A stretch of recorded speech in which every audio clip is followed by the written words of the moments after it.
untuk mampu menyelesaikan ibadah saum Ramadan di tahun ini dengan pertama, bapak-bapak, ibu-ibu berhasil meraih apa yang dijanjikan oleh Allah, diturunkan di Ramadan ini ampunan dosis tinggi.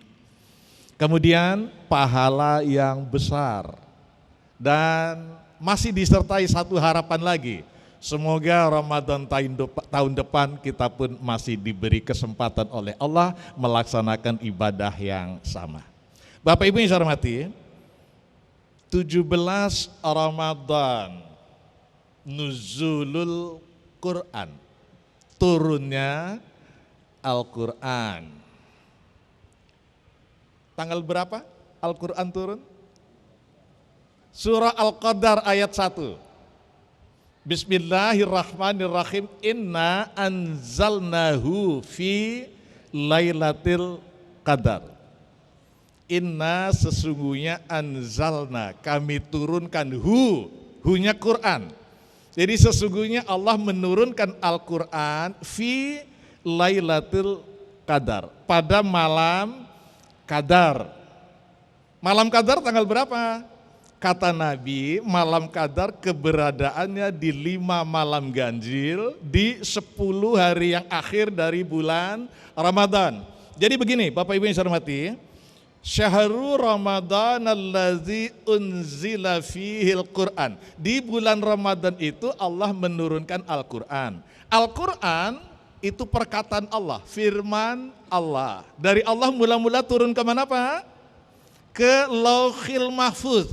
Jadi dari Allah ke Lauhil Mahfuz, Al-Quran turun dalam tempo hanya 5 malam. Malam qadar. 21, 23, 25, 27, 29 Ramadan. Tuntas sudah. Nah kemudian dari Lauhil Mahfuz, barulah Al-Quran turun ke Nabi Muhammad SAW bermula tanggal 17 Ramadan. Ini berdasarkan surah Al-Anfal ayat 41. 17 Ramadan turun 5 ayat pertama. Bismillahirrahmanirrahim. Iqra bismi rabbikal ladzi khalaq, dan seterusnya 5 ayat. Lalu demikianlah Al-Quran berangsur-angsur turun kepada Muhammad SAW dari Lauhil Mahfuz ke beliau dalam tempo 22,5 tahun.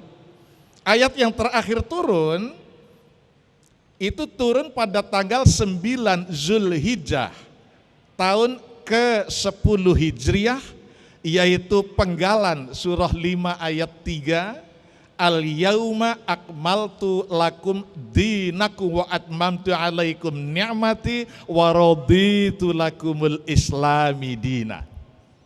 Bapak Ibu yang saya hormati, lalu untuk apa Al-Quran diturunkan?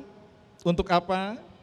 Surah Al-Jatsiyah, surah 45 ayat 20. Hadza basairul linnas wa hudaw wa rahmatul liqaumi yuqinun.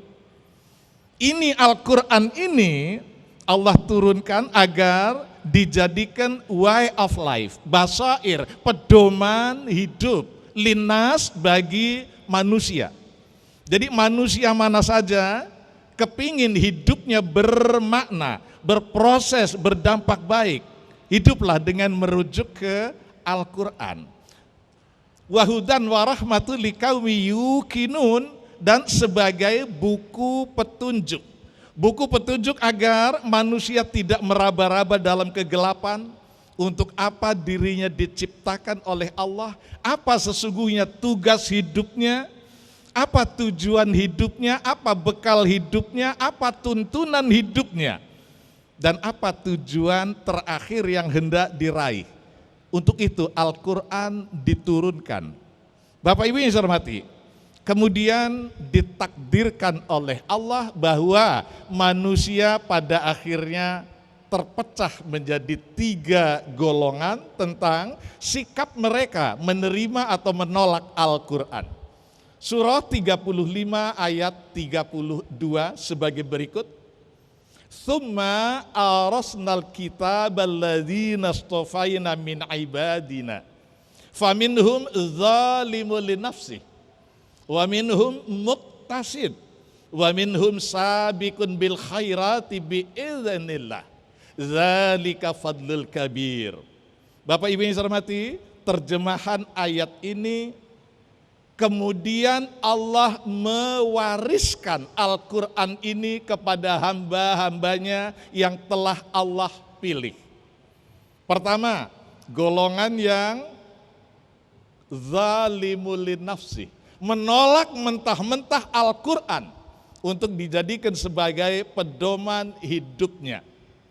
Golongan yang kedua, muqtasid, menerima Al-Quran setengah-setengah. Ada sebagian ayatnya yang dia ambil, dia terima, lalu sebagian lagi dia tolak karena nggak sesuai dengan selera orang itu. Kemudian golongan yang ketiga ialah golongan yang sabiqun bil khairati biiznillah. Golongan yang bersegera menerima sami'na wa ta'na untuk keseluruhan isi Al-Quran, baik ayat yang pedas, yang asin, yang pahit, dia doyan semua. Bapak Ibu yang saya hormati, mari satu persatu kita bongkar. Golongan yang pertama, golongan yang menolak mentah-mentah menjadikan Al-Quran sebagai pedoman hidupnya. Mereka lupa rukun imannya yang ketiga. Apa Pak?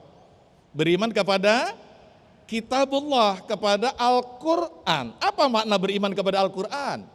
Tidak sekedar percaya bahwa Al-Quran ini perkataan Allah, firman Allah, tidak hanya itu, tetapi sami'na wa ta'na, mau menerima seluruh isi Al-Quran ini, enggak pilih-pilih. Tapi golongan ini mari kita lihat bagaimana sikap mereka. Al-Baqarah 170. Wa idza qila lahum ittabi'u ma anzalallahu qalu bal nattabi'u ma alfaina alaihi aba'ana walau kana aba'uhum la yaqiluna syai'a wa la yahtadun. Dan apabila kita ajak mereka, yuk kita ikuti apa yang diturunkan oleh Allah, Al-Quran, mereka menjawab tidak. Dulu saya di kampung belajarnya enggak begitu Mas. Sampean mazhab apa sih? Jangan-jangan sampean ini aliran baru kali. Begitu, macam-macam alasan, dalih yang dikemukakan. Lalu Allah nyindir di ayat ini, awalau kana aba'uhum la yaqiluna syai'an. Apakah dengan begitu saja mereka akan mengikuti guru-guru mereka, bapak-bapak mereka, nenek moyang mereka, padahal nenek moyang mereka enggak tahu apa-apa tentang Islam ini dan mereka bukanlah orang-orang yang mendapat hidayah. Apa cirinya Pak? Orang yang enggak ngerti Islam bicara Islam, apa cirinya? Menurut saya, dikit-dikit menurut saya nggak bisa dong bicara Islam kok dikit-dikit menurut saya. Kalau bisa begitu nanti, karena ustadz ini jumlahnya ribuan, ratusan ribu, Islam akan bermacam-macam. Menurut ustadz anu begini, menurut ustadz begini, menurut ustadz yang ini begini, lain-lain. Mari, yang benar bagaimana seharusnya? Mari saudaraku, berdasarkan Al-Quran surah ini ayat sekian. Juga hadisnya adalah ini, riwayat Bukhari, riwayat Muslim, riwayat Ahmad, Abu Dawud, Nasai, Tirmidzi nomor sekian. Maka kedudukan hukumnya adalah demikian. Sayang sekali orang ini golongan yang menolak mentah-mentah Al-Quran. Dia hanya mau mengikuti apa yang dia sudah terima dari bapak-bapak dia, dari nenek moyang dia, dari guru-guru dia. Alasannya, dulu saya di kampung ngajinya enggak begitu Mas. Bapak Ibu yang saya hormati, golongan yang kedua. Golongan yang kedua, afatu'minuna bi ba'dil kitab wa takfuruna bi ba'din. Firman Allah Al-Baqarah ayat 85. Apakah mereka hendak mengimani sebahagian saja isi Al-Quran dan kemudian menolak sebahagian yang lainnya? Jadi ayat-ayat yang menguntungkan, surah An-Nisa ayat 3 jelas menguntungkan Pak ya. Dibolehkan kamu mengawini perempuan 2 atau 3, ini boleh nih, boleh. Diburu diambil. Ayat-ayat yang dianggapnya merugikan, ayat perintah zakat, perintah kurban, perintah berhaji, umrah, perintah sodako, infak. Ntar dululah ini, pending dulu. Ini golongan ini. Ciri-cirinya ialah satu, ingat Allah hanya kadang-kadang jika sedang dalam penderitaan. Ingat Allah hanya kadang-kadang jika sedang dalam penderitaan. Firman Allah Fussilat surah 41 ayat 51. Wa idza an'amna 'alal insan a'rada wa na'a bijanibihi. Apabila Allah berikan nikmat, kesenangan duniawi, orang ini berpaling menjadi jauh dari Allah. Wa idza masyahu syarru fadzu du'ain arid. Nanti apabila Allah timpakan kepada orang itu ujian berupa musibah, penderitaan, kesengsaraan, barulah mereka berdoa, merintih berkepanjangan. Dikit-dikit ya Allah, ya Allah, ya Allah. Bapak gitu enggak? Kalau lagi susah ya Allah, ya Allah, ya Allah. Kalau lagi senang ya Allah, ya Allah enggak? Enggak, ya Pak ya. Ciri yang kedua, ibadah hanya yang fardu saja yang dikerjakannya, yang sunnah lewat. Saum umpamanya, ya hanya Ramadan, Senin Kemisnya lewat. Nyawal enggak? 6 hari di bulan Syawal? Enggak, lewat. Terus saum 9 Zulhijjah hari Arafah, lewat. 10 Muharram, lewat. Tanggal 13, 14, 15, lewat. Pokoknya cuman yang fardu saja. Ini ciri-ciri golongan yang menolak menjadikan Al-Quran sebagai pedoman hidupnya, menerima sebahagian, menolak sebahagian ayat-ayat yang lain. Sekarang golongan yang ketiga. Golongan yang ketiga yang sabiqun bil khairati biiznillah. Yang bersegera, sabiqun bil khairat, bersegera, berlomba menuju kebajikan. Dia menerima seluruh ayat-ayat Al-Quran, yang asin, yang pahit, yang pedas, semua ayat dia doyan. Firman Allah surah 25 Al-Furqan ayat 51. Sebagai berikut,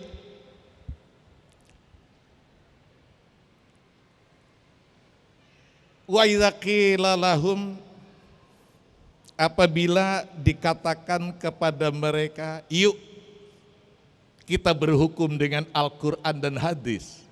Innama kana qaulal mu'minina idza du'u ilallahi wa rasulihi liyahkuma bainahum thumma ayyaqulu sami'na wa ata'na faulaika humul muflihun. Orang ini sami'na wa ata'na.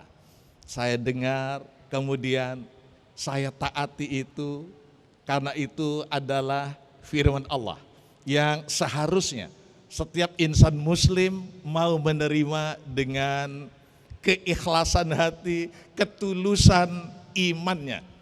Baik, Bapak Ibu yang saya hormati, golongan ketiga ini ibadah tidak hanya yang fardu-fardu, tapi yang sunnah-sunnah pun dikerjakan ya. Contoh, salat sunat rawatib nggak pernah tinggal, salat sunat tahajud nggak pernah tinggal, begitu. Dia sadar, ada satu hadis qudsi yang indah sekali yang kira-kira terjemahannya begini Pak.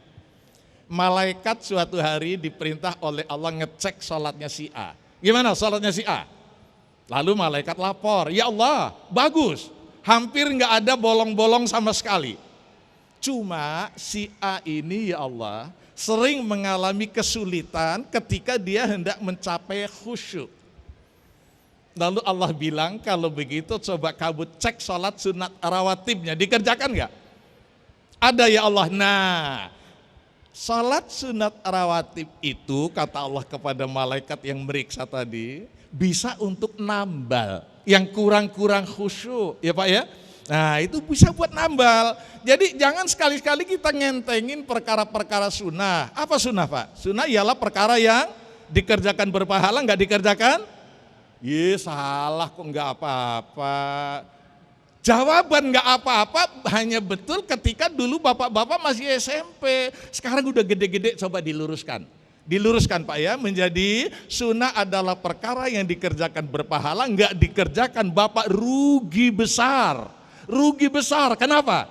Karena hanya ada satu cara untuk memacu laju tertumpuknya deposito akhirat, yaitu dengan tidak ngentengin perkara-perkara sunnah. Enggak ada cara lain, cuman itu satu-satunya. Sementara kita hari ini berpacu dengan umur. Kita nggak tahu umur kita sampai kapan. Kita nggak tahu Ramadan tahun depan masih ada umur apa enggak.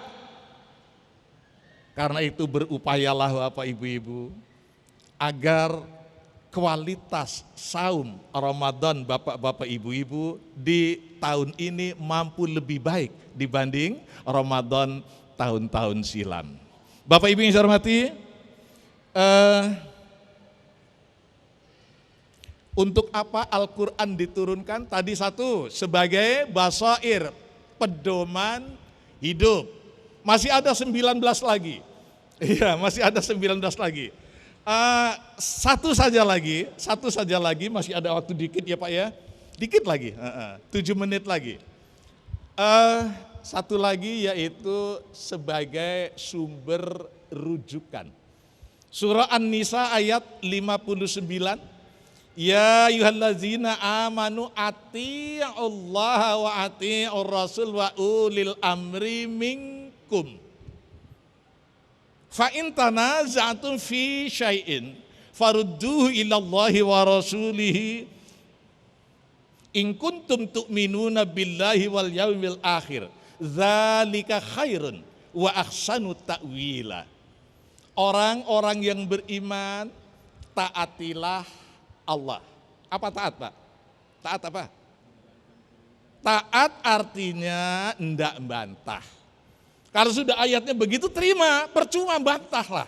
Iya Pak ya, udah enggak usah bantah. Jadi taat artinya enggak bantah. Taatilah Quran. Yang kedua, wa ati'ur rasul, taati hadis. Terima itu. Walaupun enggak sereg di diri kita, disereg-seregin. Lama-lama juga sereg juga. Ya Pak ya, lama-lama juga sereg juga. Kemudian wa ulil amri minkum, taatilah juga ulil amri, pemangku pemerintahan, penguasa.